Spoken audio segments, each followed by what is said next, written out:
श्री स्वामी समर्थ. श्रीपाद श्रीवल्लभ हे दत्त महाराजांचे पहिले दत्त अवतार आहेत हे आपल्याला माहीतच आहे. श्रीपाद श्रीवल्लभांनी त्यांच्या अवतारातच पुढील दत्त अवतारांची माहिती सांगितली होती. याच्यामध्ये दिले बघा, नृसिंह सरस्वती आणि स्वामी समर्थ यांचा जन्मसंकल्प.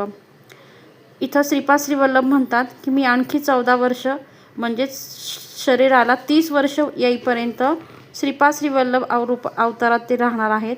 त्यानंतर ते गुप्त होऊन संन्यास धर्माच्या उद्धाराच्या निमित्ताने नृसिंह सरस्वती या नावाने पुन्हा अवतार घेणार आहेत, दुसरा अवतार. त्या दुसऱ्या अवतारात ते 80 वर्ष राहतील आणि या अवतार समाप्तीनंतर कर्दळी वनात 300 वर्ष तपश्चर्या करून ते प्रज्ञापुरात अक्कलकोट येथे स्वामी समर्थ या नावाने अवतार धारण करणार आहेत आणि अवधूत अवस्थेत सिद्ध पुरुषांच्या रूपाने अपरिमित अशा दिव्य कांतीने अगाध लीला दाखवीन आणि स्वामी समर्थ अवतारात ते लीला दाखवून साऱ्या जगाला धर्मकर्माला अनुसरून त्याविषयी आसक्त रहित करीन असं त्यांनी आधीच सांगितलेलं होतं.